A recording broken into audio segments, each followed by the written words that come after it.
First of all, let me say thanks a lot. I appreciate the opportunity to be here. I don't know if you know it or not. Some of you do, some of you don't. Former head of the FBI, Los Angeles, California, retired in 1979, March. And shortly after my retirement, I was asked to investigate the Jeffrey R. McDonald case as a private investigator. He's a former Green Beret doctor who was convicted of murdering his wife and 2 children in Fort Bragg, North Carolina, February 17, 1970. It's a long story. I put in about 2,000 hours on the case. When the case first began, my investigation first began, I told Dr. McDonald that I would investigate the matter for him. He had just been convicted and was sentenced to 3 consecutive life sentences. I think I'm going to sneeze. I didn't make it. Okay. 3 consecutive life sentences. I told him if I found out that he was guilty, I would no longer be on the case. I would drop my investigation. Much to my surprise, from the evidence that I read, information that I developed over a period of several years, I've established beyond any question of a doubt that this man is absolutely innocent. And on October 25, 1980, I obtained a signed confession from Helena Stokely, the girl in the floppy hat, if you know the case. By the way, there was a best-selling book, Fatal Vision, and a movie out on this. And the girl in the floppy hat said that Dr. McDonald did not commit those crimes. They were committed by my satanic cult group. And it was my initiation into the cult that night. And she gave me detailed information about the movement within the house that night, who did what. And I said to her, Helena, how do I know you're telling me the truth? And so one of the questions I asked her, the whole series of questions I asked her, and this is on audio video in some instances, the video, but always on audio. She said, I said, Helena, tell me about describe the jewelry box on the dresser in the master bedroom. And she described it right to a T. And just to make sure, I went down to Sears Roebuck and got a catalog and brought it back. And I said, Helena, pick out the jewelry box in this catalog that was on the dresser. She picked out the jewelry box. It matched. Also, she told me that she attempted to ride a rocking horse in the child's bedroom that night. But she couldn't ride it because the spring was broken. The only way she could have known that spring was broken was to have been there the night of the murders, February 17, 1970. So anyway, I submitted a 1,200-plus page report, actually 1,100-plus page, almost 1,200 pages, in March of 1981 to the FBI, Judge Webster, with a personal letter. He was director of the FBI. And I said, Judge, I believe this man is innocent, and he'd run out of money, and, you know, I'd continued to work it as I usually do. And I think that the FBI should continue along the lines of my investigation. And much to my surprise, I started receiving, by the way, it also went to the FBI and to the U.S. Department of Justice, the Solicitor General's office. And much to my surprise, my witnesses, my 19 new witnesses, including Helena Stokely, started calling me and saying, hey, Ted, the FBI has interviewed me. They're trying to get me to recant. And I'm saying to myself, that isn't the responsibility of the FBI. The FBI is supposed to gather information, not destroy it. And that was my first clue that we had a serious problem in that case. And then I continued on, and I had a number of other cases that I handled privately. And in each instance, I noticed evidence was lost, destroyed, stolen. I noticed that there were strong indications of corruption. So I asked myself, now what's going on here? And over the years, I started gathering material until about 2 years ago. Up until about 2 years ago, I kept saying there's a loose-knit network operating in this country involving drugs, pedophilia, pornography, prostitution, corruption, etc., etc. 2 years ago, from my research, I'm convinced it's much more serious than that. It's more than a loose-knit network. It is a conspiracy. And you know how the news media comes after us and we use the word C, conspiracy, that C word, well, they can come after me all they like, because I guarantee you right here and now we do have a conspiracy, and I'm going to prove it to you here today. Now, one of the things that convinced me and really got me started in this regard, by the way, this conspiracy involves pornography, drugs, corruption, involves pedophilia, involves organized child kidnapping rings, the finders out of Washington, D.C., CIA cover, covert operation, involved in the international trafficking of children, terrorism, bank accounts, and it goes on and on. By the way, I strongly urge you to go to my booth after this lecture and get my research, my book and my research on missing children. We're going to go into that a little bit in the lecture. But my missing children lecture documents that the finders, an organization in Washington, D.C., this CIA front. It's a covert operation. They're involved in international trafficking of children.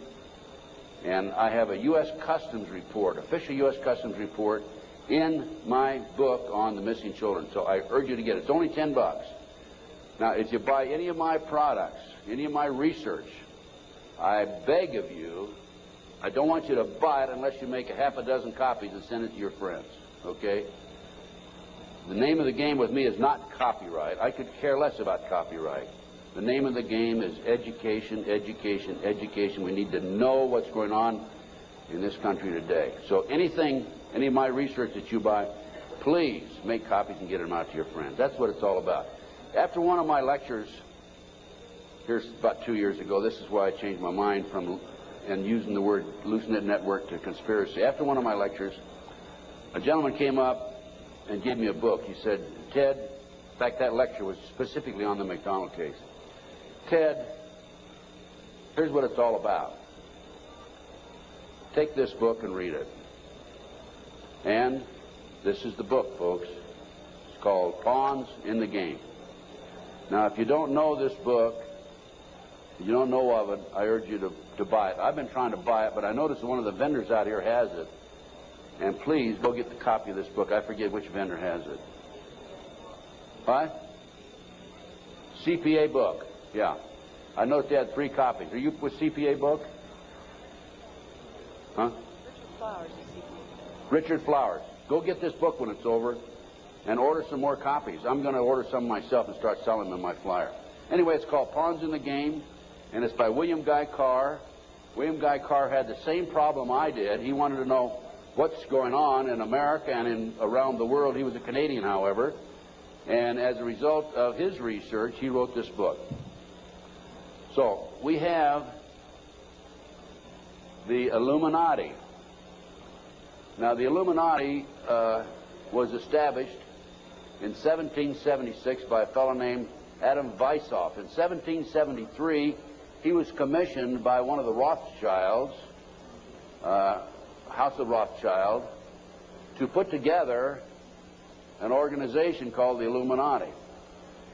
And he culminated his work in May the 1st, 1776. If you'll notice, that's a communist holiday. And we're going to have to move along pretty fast. This is actually a 4-hour lecture I'm going to give you today. We're going to do it in probably an hour and 15, 20 minutes. But some of his goals, and the goals that he was commissioned to set up, there were 25 of them. And here they are right here. Here's the beginning of it right here. And rather than read each one of them, I'm going to summarize it, okay, because we got a lot of work to get into. Number 1 issue was men are inclined to evil rather than good. Number 2 goal and issue was to preach liberalism. Number 3, use the ideas of freedom to bring about class wars. That's what we're doing today. Number 4, any and all means should be used to reach our goals as they are justified. Any and all means. Number 5, their rights lie in force. We're talking about the Illuminati rights lie in force. Number 6, the power of our resources must remain invisible until the very moment when it has gained the strength that no cunning or force can undermine it. And if you will notice, it's been very few people know about the Illuminati, so they have maintained their invisibility until most recently. Number 7, advocated mob psychology to obtain control of the masses. Number 8, use alcohol, drugs, moral corruption, and all forms of vice to systematically corrupt the youth of the nation. I mean, I don't need to document that one. How about South Central LA, CIA drug operations coming in there? How about Mena, Arkansas? Drugs coming into this country, arms and munitions going out. If you don't believe me, talk to Terry Reid, talk to Chip Tatum, talk to some of these other individuals who I personally know.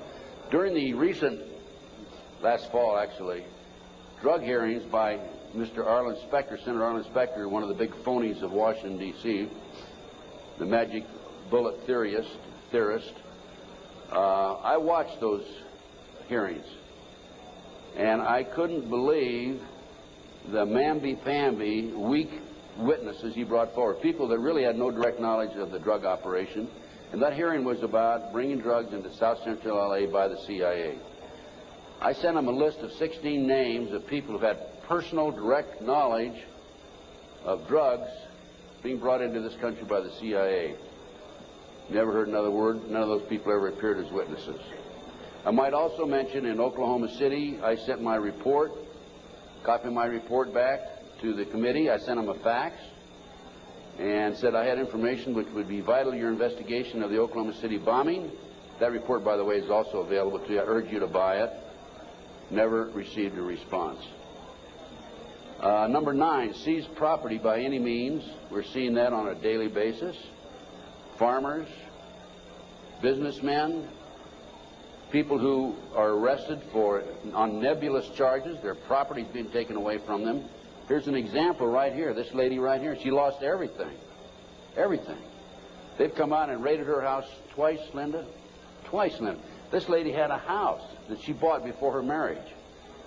It was in her name, and they seized it. She no longer has that house. Number 10, deal with the use of slogans such as equity, liberty, fraternity into the mouths of the masses in psychological warfare. Boy, if that isn't Bill Clinton, I never saw it and never heard it before. That man is unbelievable. As former Congressman Dennemeyer describes him, he's a draft-dodging, womanizing, pathological liar, and he certainly fits into item number 10. Number 11 dealt with war, number 11 theory and goal. In 1773, Adam Weishaupt set down policies that were publicly announced in 1939, folks. 1773, publicly announced 1939 by Britain and the United States.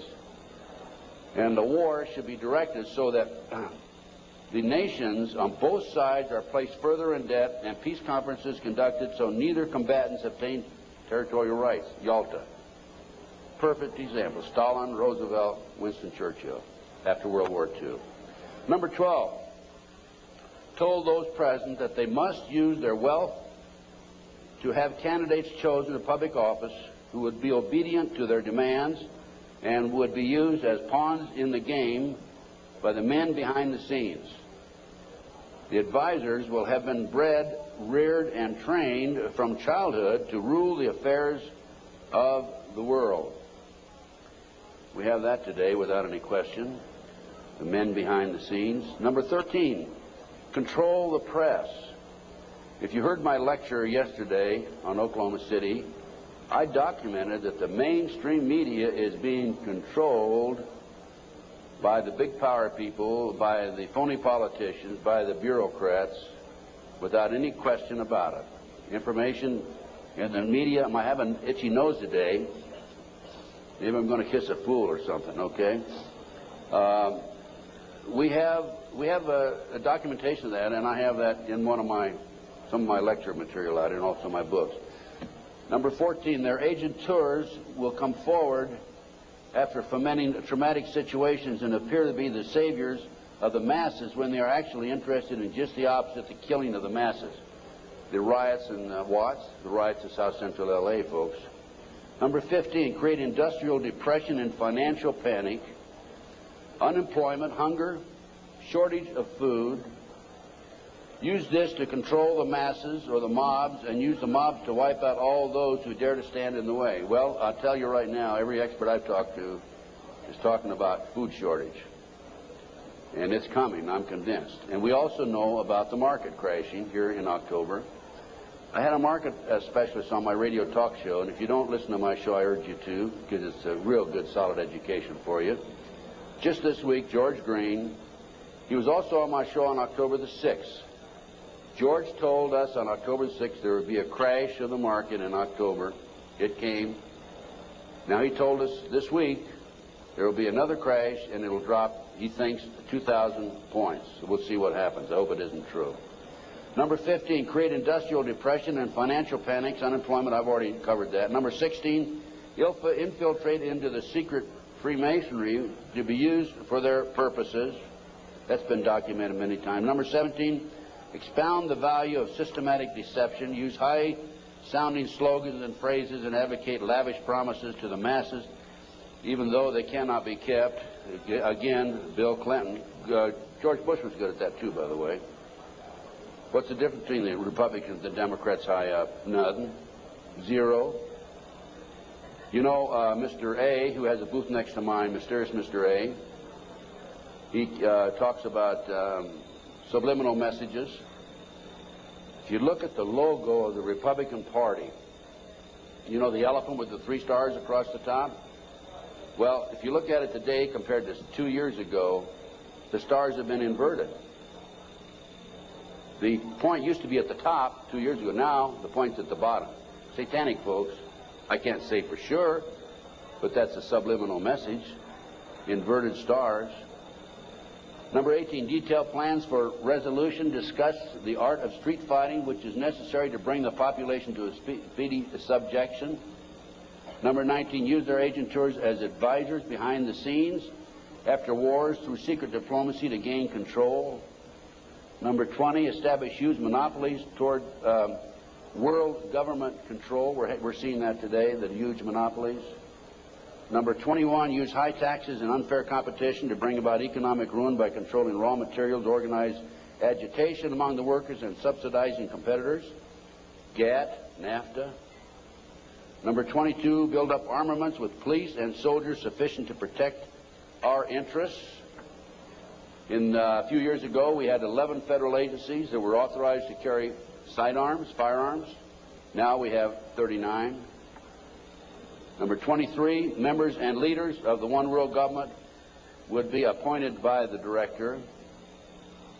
Okay, Presidential Directive 25 allows the president, by the way, this is classified, secret, not available to the general public, allows and orders that the President of the United States, in the event of a conflict or a crisis in this country, transfers the power, his powers, over to the Secretary General of the United Nations. Number 24, infiltrate into all classes and levels of society, of government, for the purpose of fooling, bemusing, and corrupting the youth members of society by teaching them theories and principles that we know to be false. This is the outcome-based education program being shoved down our throats by the United Nations. Number 25, national and international laws should be used to destroy civilization. There's talk about the world population being decreased to 500 million, the United States population being decreased to 20 million. And we look at the war that we had in the Gulf War syndrome. Look at the people that died there. There were 700,000 troops, American troops there. 4/5 of them today cannot even do a push-up because they're so ill and so sick. They've been washed out of the service. We have a new army, basically. And the story goes on and on. Okay. What are we talking about here? There's a considerable overlap in the United States from the various groups, organizations, individuals, whatever you want to call it. But one of the driving forces behind this movement, the Illuminati, is the satanic cult movement in this country today. Now, when Alina gave me that signed statement, I said, what in the world is this all about? I don't know anything about Satanism. I'd heard the word, and that's about it. From the Bible, of course. So I began my little journey forward. And one of the matters that I developed information about was an individual I learned about was Aleister Crowley. He likes to have his name pronounced Crowley to rhyme with holy. And the Satanists today, and for the number of years in the past, have basically used his philosophy and his writings as a guide. And so let's talk about some of his writings and teachings. And here we have of the bloody sacrifice.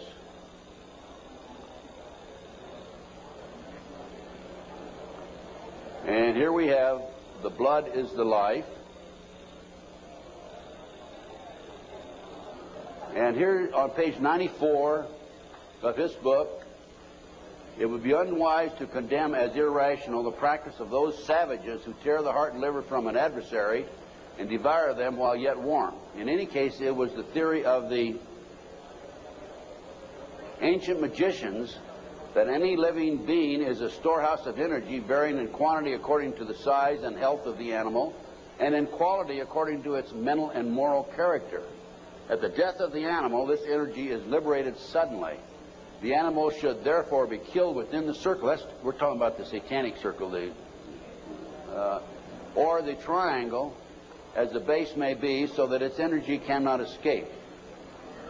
An animal should be selected whose nature accords that with that of the ceremony. Thus, by sacrificing a female lamb, one would not obtain any appreciative quantity of the fierce energy useful to a magician who was invoking Mars. In such a case, a ram would be more suitable, and this ram should be virgin. The whole potential of its original total energy should not have been diminished in any ways. And now listen to this sentence, folks, closely. For the highest spiritual working, one must accordingly choose that victim which contains the greatest and purest force. A male child of perfect innocence and high intelligence is the most satisfactory and suitable system. We're talking about human sacrifices. There are, in my estimation, over 3 million practicing Satanists in America today. Now, how did I come up with those figures? I have informants. I have an informant in South Central L.A., population of 200,000, told me there are 3,000 practicing Satanists in that area. That's where the famous, well-known case, McMartin case on the preschool took place. I have an informant in Lincoln, Nebraska, told me 3,000 practicing Satanists. Lincoln, Nebraska, town of 200,000. South Bay area, Manhattan Beach area, about 200,000. How much time? I get more than an hour today. So just crank up your cameras. Huh? I'm going to take an hour and a half. Okay? I'm going to take every minute I can give to you, folks, because you need to soak this into your brain. Iowa City, Iowa, town of 150,000. 100,000, 1,500 informants. That averages out about 1.5% of the population. Anyway, this is, we're talking about human sacrifice. About 50 to 60,000 individuals are sacrificed every year. There are 8 basic satanic holidays. There are other holidays for the various covens, but there are 8 basic ones that they all honor. Now, one of the practices, this is another book of Aleister Crowley. One of the theories, we talked about human sacrifice, okay, there it is, right in their book. I mean, I didn't invent that. That's there. Another aspect of their religion, if you want to call it religion, by the way, the federal government does recognize the satanic movement as a religion, yet in Linda's case, the word Satanism was brought up by her husband's defense attorney. They sealed the records, have not made it available, and when she writes to her children and says, believe in God, she gets a letter back from these people saying, you can't mention God in your letter to your children. That's just an example, okay? Okay, we're talking here about the 666, that's the beast. That's Aleister Crowley himself. Moreover, the beast 666 advises that all children shall be accustomed from infancy to witness every type of sexual act, as also the process of birth, lest falsehood fog and mystery stupefy their minds, whose error else might thwart and misdirect the growth of their subconscious system of self-symbolism. What we're talking about there is children from birth being exposed to sex. These people, the satanic movement in the world, has set up preschools throughout the world for the purpose of getting their hands on our children. The parents drop them off at 9 in the morning, come back and pick them up at 4, 3, 4, 5 at night. In the meantime, in many of these preschools, the children are exposed to sex from the time of birth. In Linda Wiegand's case, it's exactly what happened. These children have been exposed to sex from the time that her ex-husband got his hands on those babies right up to the present time. And I have a page missing, and I'll have to dig that one up some. I don't know what happened to that page. Maybe the Satanist got it. It may therefore be considered improper as a general rule for your sexual gratification to destroy, deform, or displease any other star.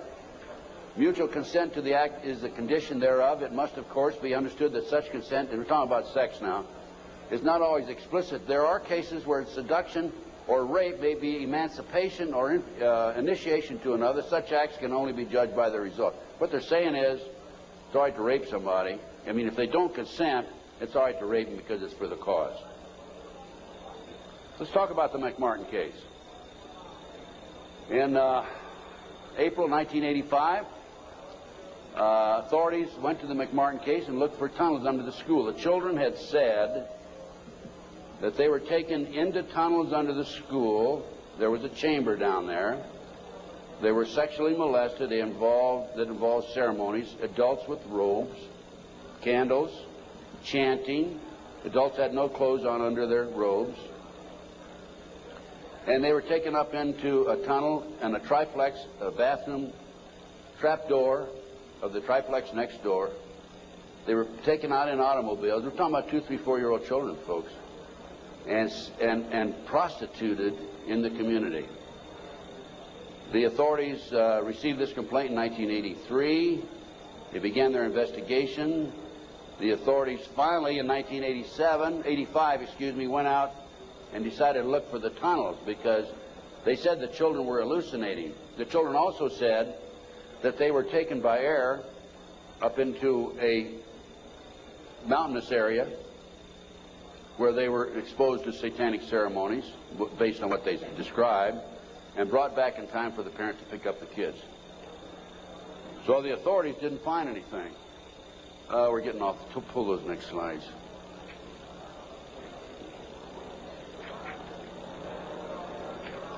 Well, I'll tell you what. In the spring of 1993, I heard that the property of the McMartin School had been sold from the McMartin family to the defense attorney, actually given to him.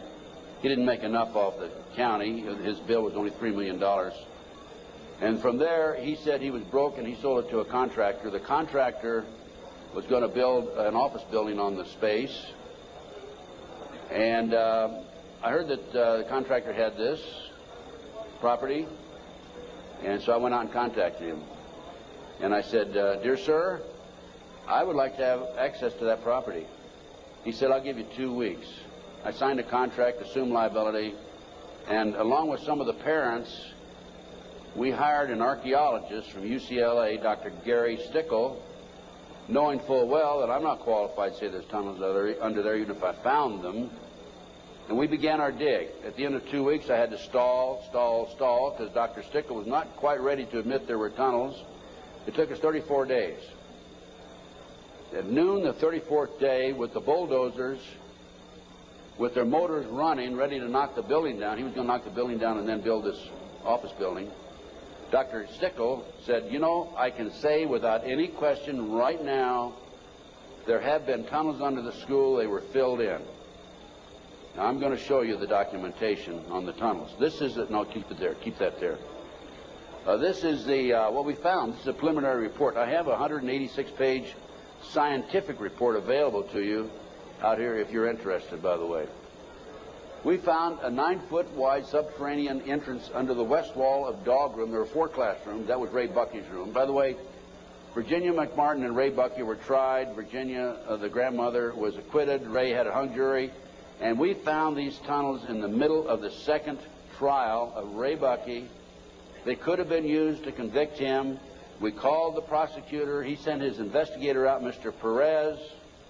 Mr. Perez told me, I don't want you entering in my conversation with the archaeologist. I said, why? He says, you're too argumentative. And I said, well, okay, you go in and talk. I'll just keep my mouth shut.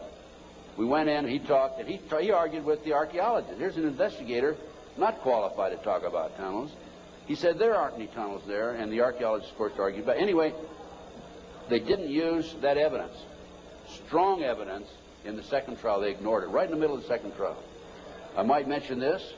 The children identified professional football players, professional baseball players, household name actors, actresses, and the son of the leading politician, not a leading politician, the leading politician in Los Angeles as being perpetrators.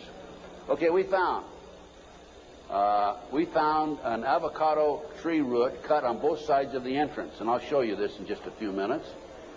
The entrance of the tunnel, as I said, it was 9 feet across the top, and on one side was a live avocado root, on the other side was a dead avocado root. They had to cut that out. We have this, by the way. We found a plastic Disney bag, copyright 1982, about 4.5 feet below the classroom floor, and 3 to 6 inches in from the entrance and under the foundation. Now, the reason that plastic Disney bag is so important is because we think that they filled the tunnel in 1982 when the complaint was initially brought to the attention of the authorities. I said 83 earlier, it's 82 when the complaint was made. And when they filled it in, the plastic Disney bag somehow or other flew in there as they were filling it in, and nobody noticed it. Now, who says there is no God, right? What documentation, fantastic documentation, that that tunnel, the entrance to that tunnel, this is right at the entrance, was filled in 1982 or sometime subsequent to 1982. Mr. Ken Lanning, the outstanding know-it-all FBI expert, behavioral science, says that I took that garbage bag in 1993 out of a trash can and placed it there, that I planted evidence. Of course, Mr. Lanning says there's no organized satanic movement in this country today. There's only a few dabblers here and there. Thank you, sir. We have another 3 hours to go, okay? Can you hang in there?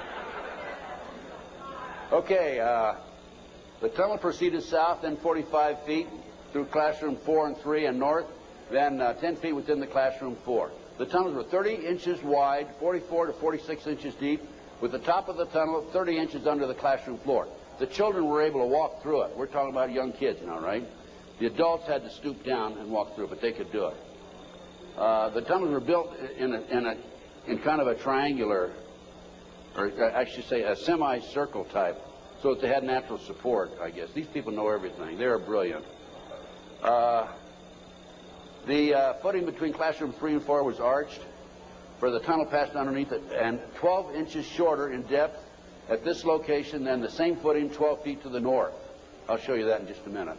That's significant, because the arch was where the tunnel went, and it was arched in that particular location, whereas 12 feet away, it was 12 inches longer or thicker. Footing between, let's see, there were 4 large upright containers were found in the tunnel under the arch, obviously hand-placed. A 9-foot wide chamber was found along the tunnel across classroom 4. The top of the chamber and the top of sections of the tunnel had layers of plywood covered with tar paper, which had apparently been supported by cinder blocks and 2x2 and 2x4 wooden posts found underneath. Tunnel features made it evident that the tunnels had been hand-dug. The 7-foot tunnel extended into the triplex next door. Tunnel extended from the bathrooms off the office and classroom 1 to the front yard of the triplex next door. Front yard concealed from the street by a 3-car garage. Children described the entrance and exiting tunnels in the triplex yard, exactly where the tunnels and exit were found. A 39 by 41 inch area under a hole cut in this neighbor's bathroom floor had been excavated and subsequently tilled. Now, that was where the kids told us ahead of time that they were taking us up in a trapdoor in this bathroom. And there was a crawl space in the house about like this, and we got one of our skinny archaeologists to go in there, take pictures. The bathtub protruded underneath the floor of the bathroom. There was a bathroom in the back of the same building in another apartment. It did not protrude there. This was the space we're talking about, 39 by 41 inches. Just enough room for a kid to come up and be taken out. Other significant facts: small white plastic plate with 3 pentagrams, hand-drawn on the top of the light green paint, was found by the archaeologists. Pentagrams were hand-drawn by an adult and not part of the manufacturer's design. Many other artifacts were found whose analysis will be released upon completion of the test. The analysis has been released. That's the scientific report I told you about. No doorknobs were on classroom 3, only a dead bolt lock. Each classroom had an on and off switch which was labeled fire alarm. The system did not connect to the fire station but was used as an alert within the school if somebody came around. More than 2,000 artifacts were found under the school floor, including over 100 animal bones. Due to the constraints and time constraints and so forth, we had to discontinue the process on noon the 34th day. By the way, this cost us, a lot of people donated their time. It still costs us money. It cost us between $55,000 and $60,000. I personally put in $17,000, which I ended up, in many instances, paying over a long-term period payment plan. This is a floor plan of the whole lot. There is, right there, the building itself. This is the entrance, the concrete slab, a vacant lot there. This is a yard. And here's the avocado tree we're talking about. And here's the entrance right there. Now here is the tunnel. It came in here, extended here, and here's the chamber across here. We think, but didn't have time to explore this, the tunnel went up here. Now we definitely were able to come up with it here, right here, and it came into the bathroom over here. Okay. There's the entrance. 9 feet across here. I'll show you a diagram in a few minutes. There's the avocado tree. Those roots are live. Over here we had a dead avocado root. Okay, next. There's a plate that was found in the play yard, buried about 6 inches under the sand, with the pentagram on it. That's right. And here's a diagram of the tunnel. This is the entrance of the tunnel. Now that's the floor, the footing for the classroom 4. Here's the plastic Disney bag, was located right there, partially under the footing and partially out. And this AF means artificial fill. And this was the shape of the entrance. Okay.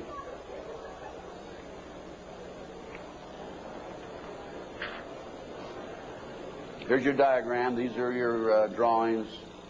Artificial fill. Here's the avocado root there. Here's the dead root over there.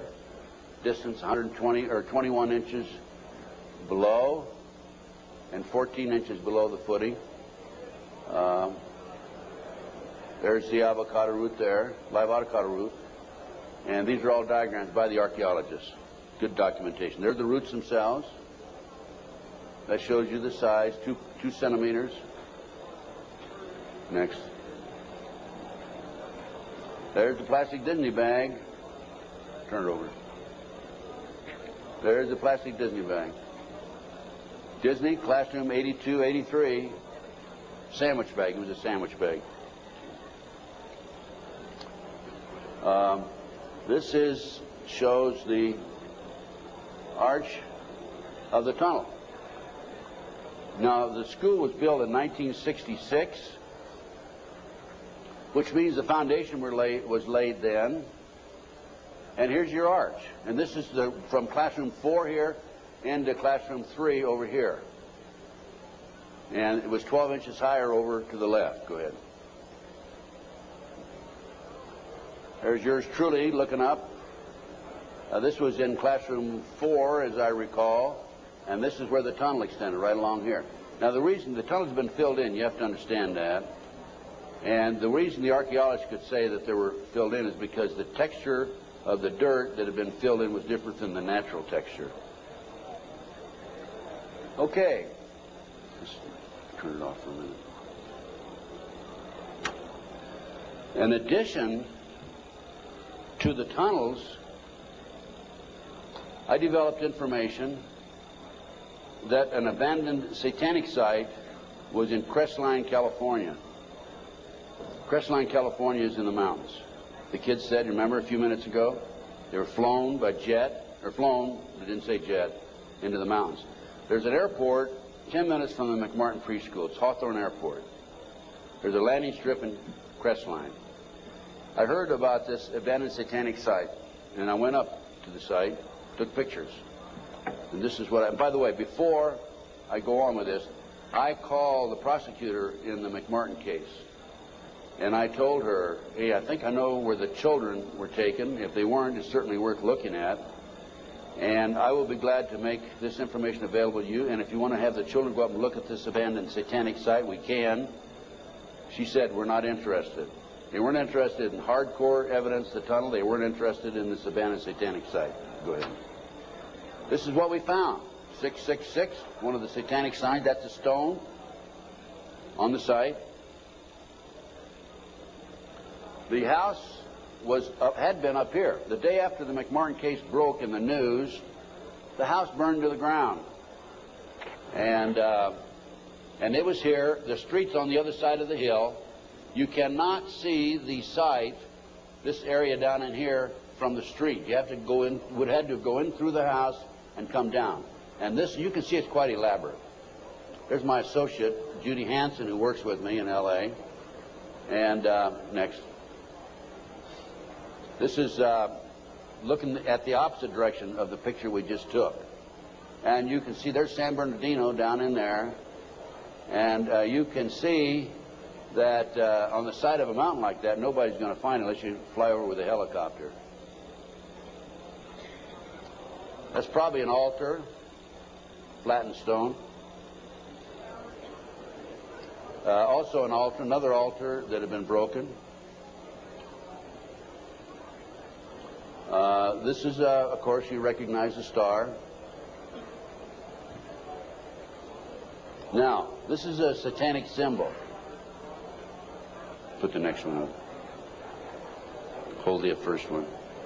There it is right there. Put the first one back on. Now overlay them. Turn it around that way. Okay, any question about that, folks? No. Well, let's read what that says. Asmodee, a strong and powerful king, appears with 3 heads, the first like a bull, the second like a man, the third like a ram. He has a serpent's tail, the webbed feet of a goose, and he vomits fire. He rides the infernal dragon, carries lance and pennon, and is the chief of the power of Amman. He must be invoked, be bareheaded, or otherwise he will deceive.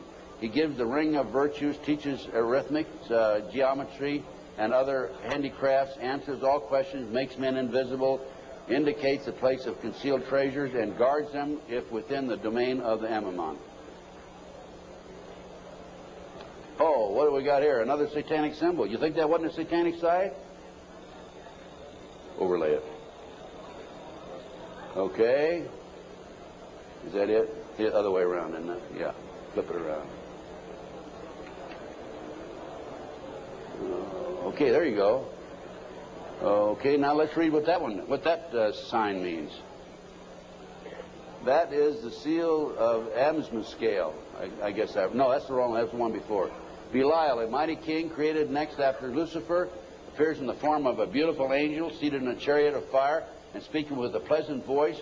He fell first amongst the superior angels who went before Michael and other heavenly angels. He distributes preferences of senatorships, causes favors of friends and foes, and gives excellent families. Familiar. He must have offering and sacrifices made to him. Next. And there's another satanic sign. I couldn't make that one out, so I couldn't match it with anything. obviously. Here's some ovens.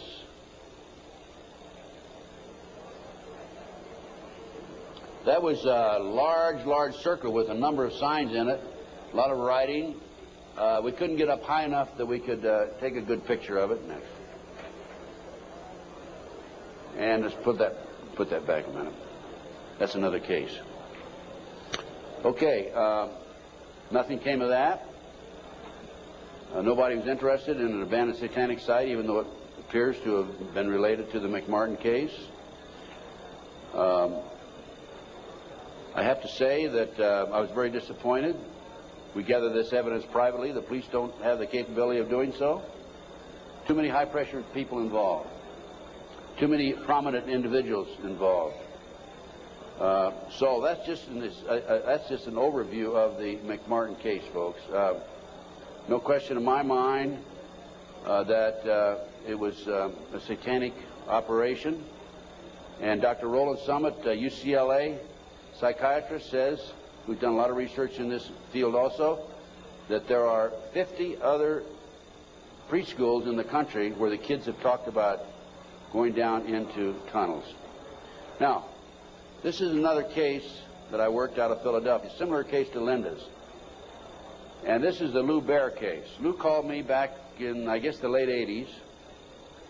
And he said that he had gone underground with his children. The great FBI came in with their SWAT team, as they did with Linda, raided his house, grabbed him, put him in jail, took the children, turned them over to his ex-wife, whose boyfriend, according to the children, was sexually molesting them. And Lou said, "What can I do, and how can you help me?" So I was willing to go back and testify for Lou. And one of the matters that I was going to testify about were the drawings by the kids. And it's not a funny thing, but it's an established fact that children who have been sexually molested for some reason or other, when they're, 2, 3, 4, 5, 6, 8, 10 years old, whatever, will invariably draw pictures of their activity, of their exposure to these nefarious matters. Invariably they do that. Now, when I was that age, I was drawing cars and airplanes, and the girls were drawing flowers, right? But these kids invariably will draw these pictures. As you can see from Linda's case, she has pictures at her booth that her children have drawn.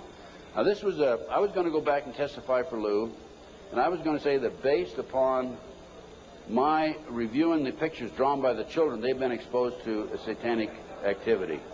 This is the most telltale of all the pictures. I'm going to show you a series of them. This is a totem pole with a goat's head at the top. Children at the various highest level. I understand, again, I say I understand because I'm not sure, because there's so much secrecy involved in the satanic movement.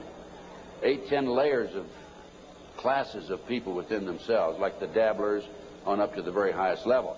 But from my sources and my informants, I've been told that the various highest level of Satanism, you will have the totem pole, which is usually 3 to 6 feet tall, made out of wood, with the goat head at the top. So I was going to testify that based on my experience, that these children were exposed to the highest level of Satanism mainly because of this drawing right here, the goat hole, the totem pole with the goat's head. The judge would not allow me on the witness stand. I flew all the way to Philadelphia from Los Angeles, wouldn't allow me to testify. These are some of the other drawings. This is a body on a slab, undoubtedly an altar where they sacrificing blood.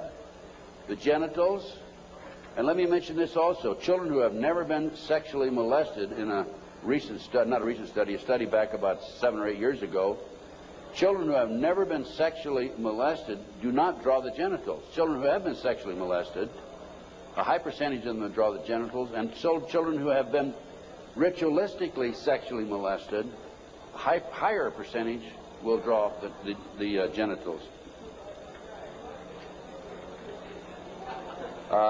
Little Matt Bear drew a picture of people, a fire, a baby being thrown in the fire, human sacrifice, obviously. An altar, bone, liver, blood, kitty. And another ritual ceremony. Here's trees, people, fire. And another, people have no cloth on, he says. Table, knife, devil. Okay, that's the Lou Bear case. Now, I think we're going to we got just a few more minutes, and I want Linda to take the podium, talk about her case. But I'm going to run through these next slides real fast, Linda. 100,000 children disappear every year per Reader's Digest, July 1982. Next. This is the official U.S. Customs report that establishes the great CIA, under the name Finders, a covert operation, is involved in the international trafficking of children. It's about 9 or 10 pages long. We'll just flip through the pages. If you want to take a look at this report, go to my table and take a look at it. And if you want, please buy it. It's $10. Make copies. Get it out to your friends. Okay, keep going. Just go real quick. Keep going. Go to the last page. Just flip them and then just go to the last page. That's how long it is. Keep going. And some more. That's it. Okay. The way this case came about is a group of children were seen in a park in Tallahassee, Florida in 1987. The police were called. The men were well dressed. They had a van. Police came out, talked to the kids. The kids said they were en route to Mexico to a smart school. And the police traced that van back up to the Finders in Washington, D.C. They raided the Metropolitan Police Department, raided the Finders headquarters and also a warehouse. And they found all this paraphernalia. They found information about international trafficking of kids all over the world. The Finder, based on my research subsequent to that, again, CIA covert operation. The customs agent was called into it because of the possibility of pornography, and I guarantee that there was pornography involved. Guarantee, okay? Now, this report, this was his report. Again, this is available, Missing Children, $10 at my booth. This report is the final interview by the customs agent when he attempted to go over and get more information than he'd already developed. Okay, let's just go over this. Leave it there. Yeah, leave it there. Okay. April 2, I arrived at the Metropolitan Police Department at approximately 9 a.m. Detective Bradley was not available. He was the detective who was supposed to help him. I spoke to a third party who was willing to discuss the case with me on a strictly off-the-record basis. I was advised that all the passport data had been turned over to the State Department for their investigation. They found passports in the van. The State Department, in turn, advised the Metropolitan Police that all travel and use of the passports by the holders of the passports was within the law and no action would be taken. This included travel to Moscow, North Korea, and North Vietnam during the late 50s and mid-70s. Folks, it was illegal to travel there to those countries during that period. The individual further advised me of circumstances which indicated that the investigation into the activity of the Finders had become a CIA internal matter. The Metropolitan Police report had been classified secret and was not available for review. I was advised that the FBI had withdrawn from the investigation several weeks prior, and that the FBI Foreign Counterintelligence Division, that's FBI headquarters, by the way, had directed the Metropolitan Police Department not to advise the FBI Washington field office, that's the field office, of anything that had transpired. No further information will be available. No further action will be taken. No action will be taken. The case was closed, and here we have a CIA internal matter.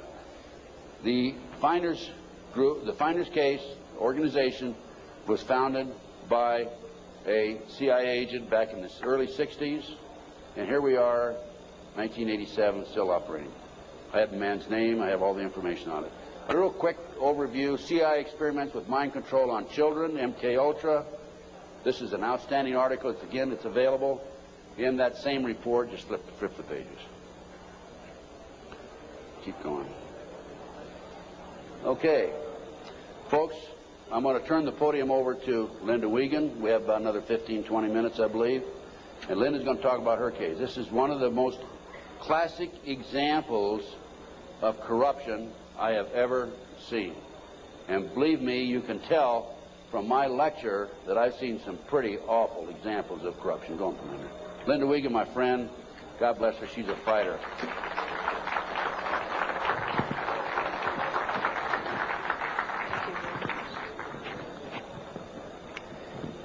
Thanks.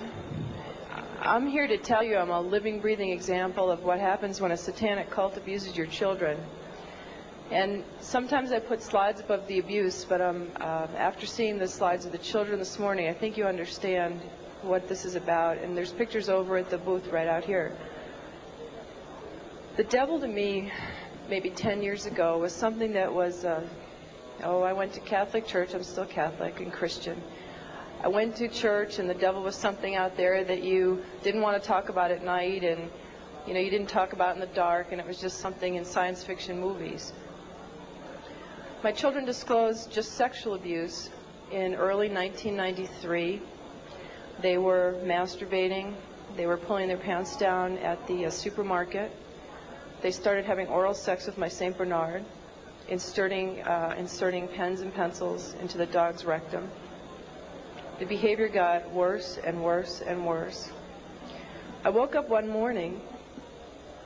I don't usually talk about this stuff. I woke up one morning to the bread, the butcher block that you cut bread on, because I'm a vegetarian, so it wasn't a butcher block. And there was a huge bread knife in the middle of the butcher block with a big pool of ketchup in the middle of it. And that was on my kitchen table. And I said to my children, what is this? Who did this? What does this mean? And my son John said, Mom, this is some of the things that we have to see and that have been done to us. I knew I had a big, big problem, and I had no idea what it was called. I called all over the country. I had children's drawings for the police. My husband was under arrest for sodomy and oral sex with my children.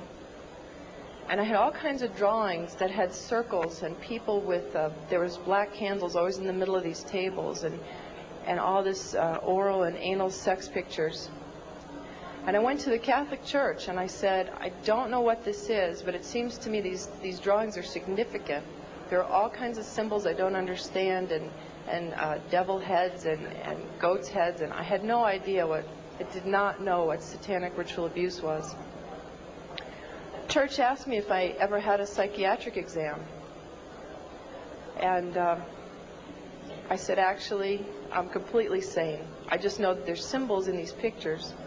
No one would help me. Even though there was a prosecution going on, they said if you ever bring up satanic ritual abuse, your credibility is lost and you'll just be a kook and it doesn't exist and it's not organized in America. Just focus on child sexual abuse. So I took my children to a child sexual abuse hospital. And while they were being treated, and I had legal custody of my children, and my husband and his lawyers and the judge found out my children were in an expert hospital, they confiscated my house, everything I've ever owned, from my baby pictures to my clothes. I walked away with literally the clothes we had on our backs. Took my cars, my federal post office box mail, my income, my assets. I lost everything by taking my children to an expert on child abuse. It was trying to stop me from what my children could disclose from being uncovered, to try and just break that we had no assets to have my children have medical attention. The children were being treated for sexual abuse, and I had provided all the documentation. And one day, the doctor said to me, I need you to come into my office. She said, this is a classic case of SRA. I had no idea. I mean, SRA, is that like an Irish Republican Army thing? I don't know what SRA is. She said, satanic ritual abuse. And she showed me the drawings that the children were doing in her office, and they were of blood sacrifice, of people cutting their arms and dripping blood in chalices, of chalices with devil heads, and on and on and on. It includes group sex. It includes children being killed. And I remember I just felt like my guts were just punched out of my body. I did not know what to do. I didn't know where to go. I called every organization in the country asking for help, children's organizations. And no one wants to acknowledge satanic ritual abuse. And all the child abuse organizations only say that they lobby. They don't actually help people. And so my quest to save my children has taken me here. And as a consequence, and I can tell you here today, there are other mothers who are here today to ask me for help, who have children that were victims of satanic ritual abuse. And it's really hard for me because I'm only one person, and my life has been annihilated, although I have to say it's being rebuilt for the better. But John and Ben, my boys, are 11 and 8, and have lived for 15 or 16 months in the home of a satanic abuser who has been documented as a member of a cult, who 25 people and the state's attorney in Connecticut are investigating and have substantiated sexual abuse and the cult. And yet the governor and no one has been acting to protect my children. So it makes me wonder just how high this goes. But I'll tell you a story about a little boy that affected my life, and I guess it's besides John and Ben, who I always think about and who I want to stop this from ever happening to another child again. I heard a story about a little 8-year-old boy. His mom had taken him to protect him, and they were found. And I had been underground for 3 years, by the way. The mother and this little boy were found. The little boy was taken to a basement. He was crucified alive. First he was skinned. When they torture the children, it causes a physical reaction of the endomorphins in your body to just increase because of the terror and the pain. So when the Satanists drink the blood, they actually get like a chemical, a high, like a drug high from the blood of a tortured victim. And this little boy was found in the basement dead, with no blood, skinned alive and crucified. This cannot happen to any more children. I can't do it alone. My children are there. It's really hard. I need each one of you to know this is not a fairy tale. This is not something out of science fiction. I was a mom who ran a charity and baked oatmeal cookies for my kids. And because my children are victims, I have to stand here and I have to tell you these horrible stories. And I could tell them all day and all night, because both Ted and I get letters and calls for people begging for help all over the country right now. And the only way we can help them is to help save John and Ben first, set the precedence. We will not tolerate this anymore, not only to the children, but to our own lives. And we will not tolerate this. We must stand together. And I ask you to please, especially prayer and donations and letters, and help me save John and Ben. And then the rest of us are forming a task force to go around the country and start saving everybody else. Thank you very much.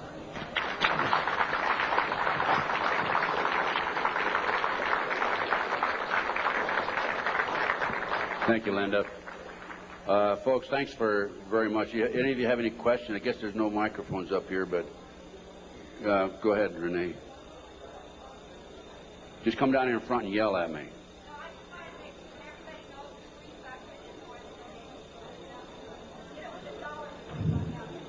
It's immediately behind this curtain on the left, and if you can just go put a few dollars in the basket there, it'll help. What we have now is we have a team of investigators organized in Connecticut. Many of them are working on a voluntary basis. Some are charging a minimal amount, the discount rate. We have attorney fees. We have filing fees to file the civil rights federal violation case against the 4 judges. And the state of Connecticut, which was filed here about 10 days ago, cost us $1,000.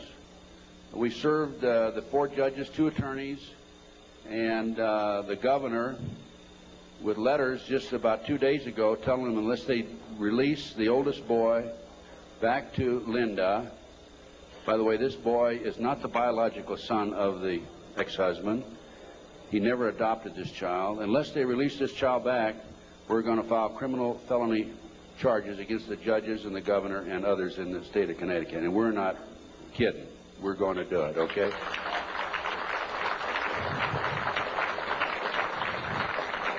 We have been working with a friend of mine. I brought him into the case, Jack Firm, a paralegal, Las Vegas, and he's probably one of the most brilliant men I've ever known.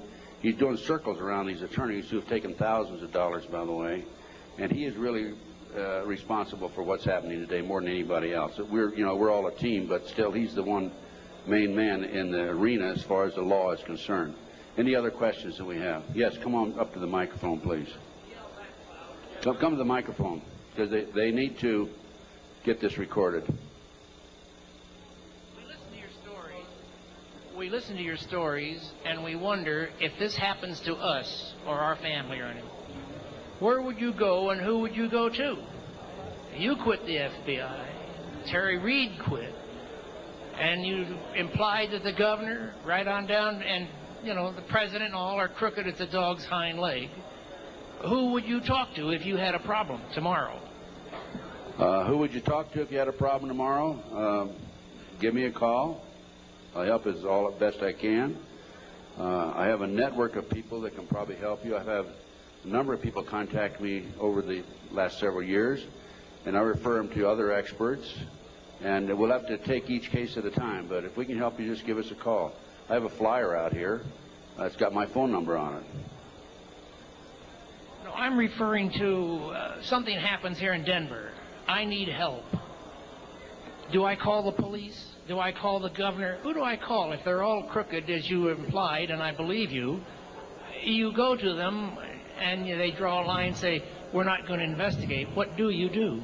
Well, that's why I'm saying call me, because we have the network of people, and we're in the process of forming a foundation, and we're going to be seeking some money to finance it. And as Linda said, we're going to have a task force that will go around the country and handle these problems. We're probably going to be busier than the one-armed paper hanger. But just give us a call. We'll do what we can to help you. We'll try to help you. Can you go to the police? Yes. Go to the police. Make a matter of record. What I suggest you do with the police is go talk to them personally, and then go back and write a letter, confirm your conversation, send it registered mail so you have it on record. Anybody you talk to in these type cases, make sure you have it a matter of record. Certified mail. Yes, question. Yes. Will you name public profile figures that were suspects out in the California case? The people that were named by the children? Can you do that? No, I can't name them because I can't prove it. All I can tell you is what the kids said. And the kids, they basically have said that the children were not credible. And I think if I said anything, I'd be opening myself to a lawsuit. I'm not afraid. If I could name them without being sued, I would. But believe me, they're very prominent people. They're household words. What elements of possible satanic abuse do you see in the John Bonet case? Interesting question. What elements of possible satanic activity do I see in the Bonet case? I can't prove it. From the day that case broke in the news until today, I see signs of it, indications of it. The tourniquet around the little girl's neck. One of the practices that they have in their mind control activity is to take a child right up near death and then bring them back from close to death. I would suspect that that's a possibility here, that they took this child too far and the child passed away. I don't know again, but I'm saying based on my experience and expertise, good possibility of that. I'd say there's a good possibility that, in fact, I'm confident that the family knows much more than what they're telling. The fact that they were not cooperative for a number of months would indicate that. My instincts tell me that. I would have to say she was probably a victim of a pedophile operation or a pedophile ring, which dovetails into Satanism and cult activity. Any other questions? Well, thanks, folks. I've enjoyed appearing before you, and I hope you learned something. Go buy some of my research and make copies and pass it out. Education.